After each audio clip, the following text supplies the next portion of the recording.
are about to hear today's news talk and the voice of freedom. That's what this country's all about. TNT Radio. Welcome back, folks. Welcome back. I'm Patrick Henningsen, your host. We're live and direct for the next 2 hours. Great to have you with us here on Monday. And we were talking before the break about some of the big geopolitical international stories. Of course, we'll cover all of those, but we also have to keep our eye on some of these elections. We covered the French election last, or the snap election that's been called. Might be unconstitutional, by the way. That's currently making its way through the French courts. But also the UK is having a snap general election with a highly unpopular, unelected prime minister hoping against all odds, it seems, to hold on to power. But who knows what's really happening? Let's bring on TNT's political editor, Basil Valentine, to give us a little more insight on what's actually shaping up in the UK. Basil, great to have you with us.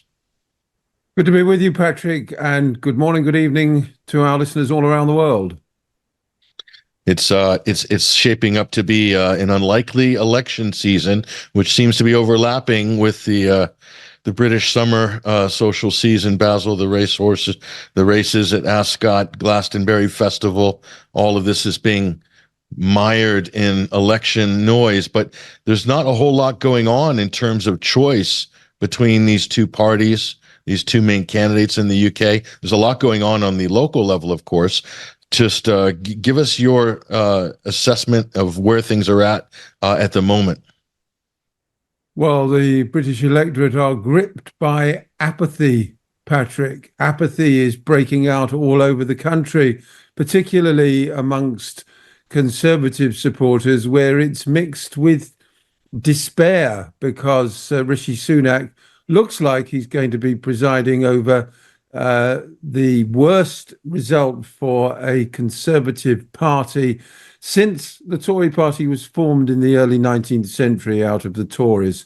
They could have less than 100 seats on July the 5th. And many of the people who are already vying for Sunak's job as leader of the Conservative Party are in danger of losing their own seats. That includes Suella Braverman, Priti Patel, Kemi Badenoch, to name just three. Henry Hill, the deputy editor of Conservative Home, writing in The Guardian this morning, talks about how in military tactics, an ambush can be a very useful ploy, surprising your enemy, catching them off guard, and inflicting mortal wounds before they have a chance to realize what's happening. But in this case, Sunak has ambushed his own party. Such was the secrecy around the announcement of the election. Most MPs had no idea what was happening and would not have given it the nod. And not only are they losing a few months' salary, but as you say, bizarrely timed this election. We don't have elections in July in Britain, precisely for the reasons you mentioned. It's the summer season. Royal Ascot starts tomorrow. People want to be betting on who's going to win the St. James's Palace Stakes and possibly even the colour of the Queen's hat. They don't want to be betting on general elections, and Conservatives want to be out canvassing even less. The campaign is in a bit of a meltdown, frankly. All the election material is supposed to go through Conservative Central Office, but there isn't time for that. There isn't time for them to scrutinise everything. So a lot of Conservative MPs are trying just to run local campaigns that don't really feature Rishi Sunak or even mention the Conservative Party and just say, vote for me, Penny Mordaunt, or whatever the name of the candidate is, list their local achievements. Quite extraordinary, really. The Conservative brand appears tarnished beyond repair in this election. And there's some incredible propaganda that's being put out by Keir Starmer, especially. I mean, you've seen some of the most cringeworthy adverts. The Suella Braverman ad, I dare not even play this on air because the traumatic effect it might have PTSD-wise on some of our audience. But this is an Eid video with Keir Starmer and none other than Sadiq Khan he of mayoral fame in London, talking about Eid and the importance that what the Labour Party means to the British Muslim community. The irony of this, of course, Basil, I'll get your comment on the back end. Let's go ahead and roll this amazing Starmer propaganda clip. Really good. Eid Mubarak. Thank you, Keir. It's Eid. It's a really important time for the Muslim community. So I just wanted to ask you how you and your family actually celebrate Eid. We all go to the mosque in the morning. We have something sweet to eat in the morning, and then it's a day you spend with your family, visiting family and friends. It's a day of celebration. Hajj is so important, and many people will be coming back from that. Well, Hajj is one of the 5 pillars of Islam. Every Muslim who can afford to do so once in a lifetime is required to go to Mecca, and many of your constituents and people across the country have been going to Mecca to perform pilgrimage, and they're returning now after Hajj. But there is this theme coming up, which is about the problem with visas. And obviously, if we are able to come in and form a government, I think we're going to have to increase the quota. Have you picked this up as well? The Saudi government has reduced the numbers of people who are able to go to Hajj from this country. So many who want to go, who can afford to go, and it's such a big and important thing that there's a real frustration that people are not being able to go. So anything we can do to lobby the Saudi government to get more places for British Muslims would be appreciated. Because it's Eid, it is also a time, I think, where all of us are able to celebrate the incredible contribution that Muslims have made to our country. We see it in business, we see it in culture, we see a better Britain. One of the things that is coming up over and over again is Islamophobia. So it's Eid, Basil. It's an incredible time to celebrate the genocide in Gaza. That's the only thing they seem to have left out of this election propaganda video, as if British Muslims don't care about the Palestinian issue. That's the impression I get. What did you get from that?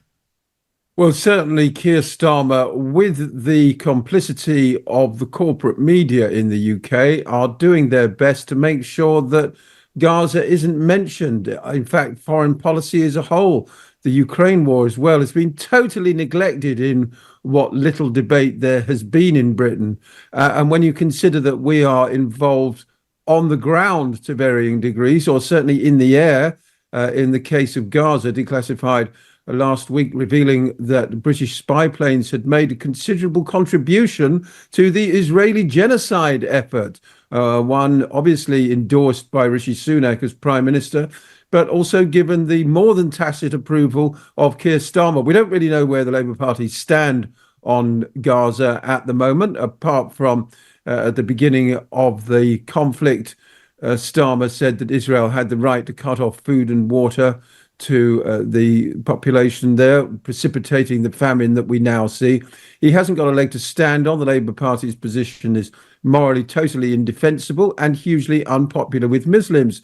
This cringe-worthy video talking about Saudi authorities restricting the number of visas won't go very far in terms of persuading Muslims. But having said that, the Workers' Party and the Greens, for that matter, the two parties with the clearest stance on Gaza, that there should be an immediate ceasefire without elaborate preconditions from the Israelis and Americans, which keep changing, of course.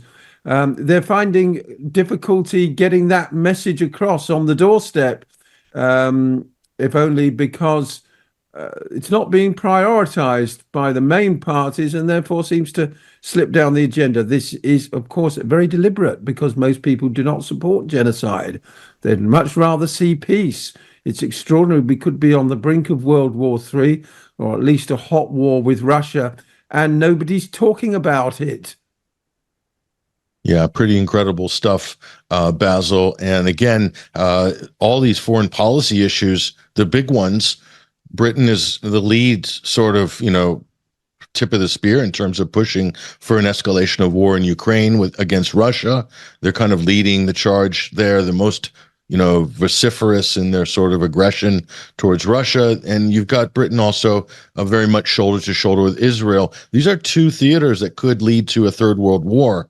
And that's not an exaggeration at this point. But have we heard any of these discussed by any of the main candidates?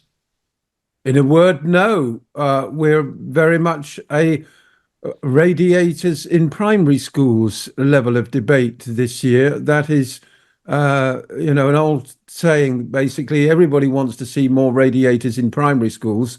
We can all agree on that. The question is who should pay for them, of course, but it hardly addresses the commanding heights of the economy on the one hand, or for that matter, Britain's role in the world. The only word we're getting out of the main parties about foreign policy really is this commitment to increase defence spending.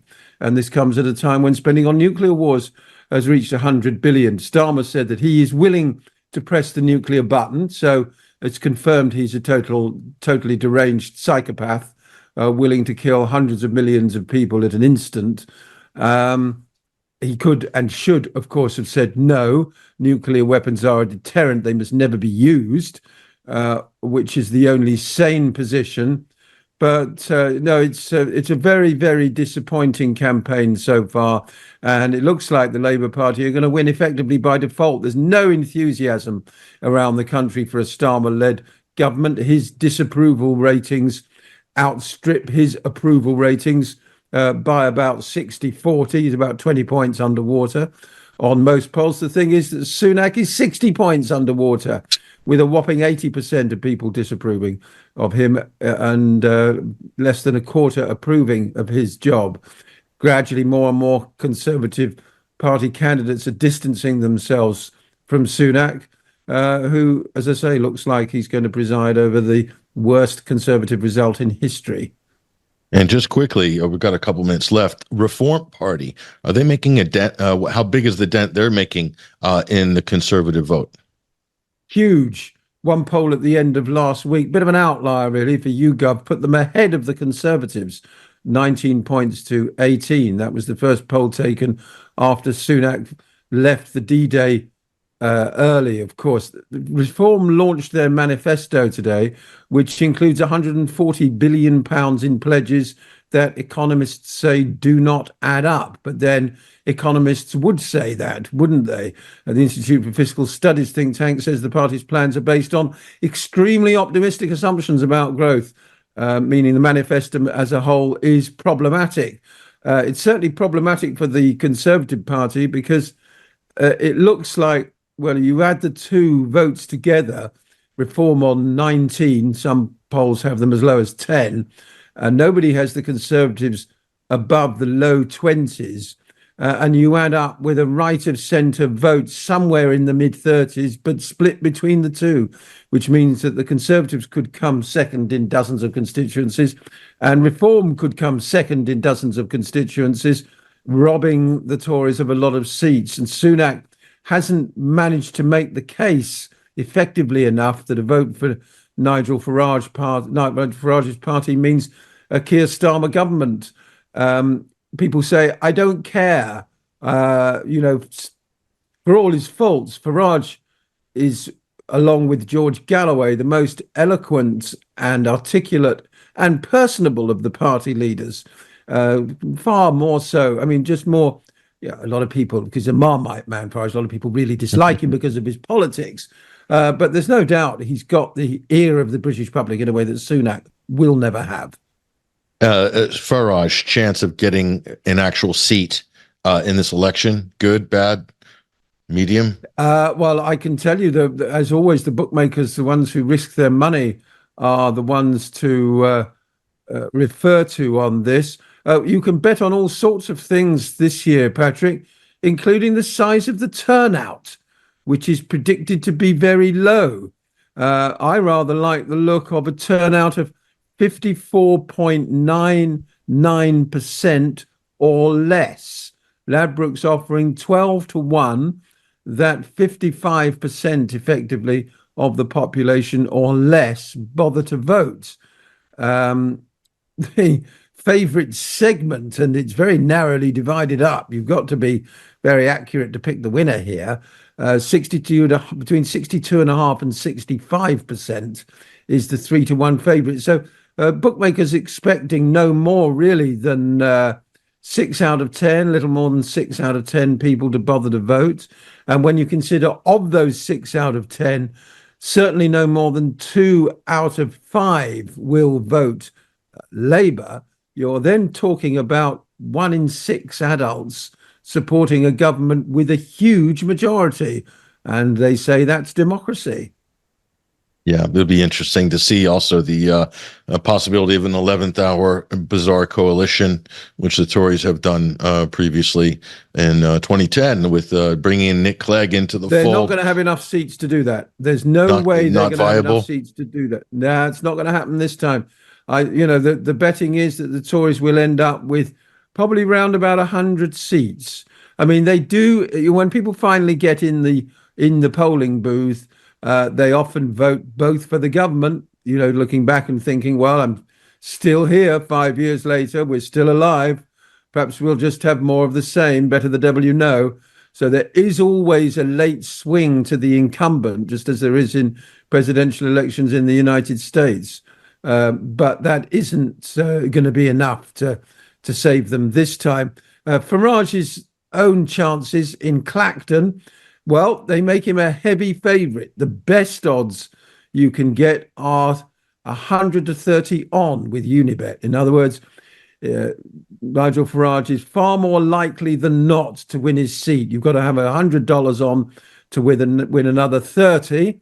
And with Bet365, those odds shorten to 1 to 5, $100 to win another 20. So basically, bookies giving Farage something like a 80%, 80% chance of winning his seat. But at the same time, the predictions are that Reform will end up with no more than 2 or 3 seats.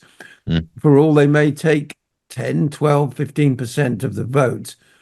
That will translate to less than 1% of the seats, further highlighting Britain's iniquitous political system. And just before we go, there's a couple of Workers' Party of Britain candidates out there. George Galloway trying to defend his short-held seat because of the by-election. Rochdale, Chris Williamson, Derby, and also Craig Murray in Blackburn. Any indication there on how they're doing? Well, only George Galloway is given much of a chance by the bookies. But even he is no longer the favourite to retain his seat. The odds on the Labour candidate winning shortening to 2 to 1 on. So that's a 66% chance of winning roundabout. And they're giving Galloway 9 to 4. So giving him about a 30% chance of winning the seat. And interestingly enough, they're even giving Reform a 10% chance of winning that Rochdale seat. In Blackburn, Craig Murray stands even less chance, according to the bookies. They have the Labour candidate at 50 to 1 on with William Hills. You've got to have 50 quid on to win another £1. And the only price being offered on Craig Murray is 12 to 1 by Bet365. And finally, to look at Chris Williamson, who, of course, not only did he lose his seat, he also failed to win it back at the last general election, where he ran simply as an independent. And although he has the support of the Workers' Party this time round, he's not given that much of a chance by the bookies. In fact, they're not even quoting him in the betting. Andrew Feinstein challenging Keir Starmer there. I know. Well, that's an interesting one. We'll have a look at that. That's Holborn and St Pancras in London. I mean, that would be wonderful. Right. This snap election has really played into Labour's hands because, of course, they have the national organisation to, do the necessary canvassing, leafleting and all the rest of it, for all that lots of left-wing activists are definitely staying at home in this election after most of the left-wingers were purged. And, of course, Starmer's given his full-throated support to the genocide. But it's ambushed the minor parties like the Workers' Party and to a lesser extent Reform as well. Andrew Feinstein, little bit of money with Sky Bet apparently, quoted at 33 to 1 to win. So, nice payday if you think Andrew can win. But Keir Starmer, 100 to 1 on. You've got to have £100 on to win one more. And I can't help thinking those odds would have been very different in an October election because, the Workers' Party or the independents gathered around Feinstein would have had longer to build a grassroots campaign. And the reform as well.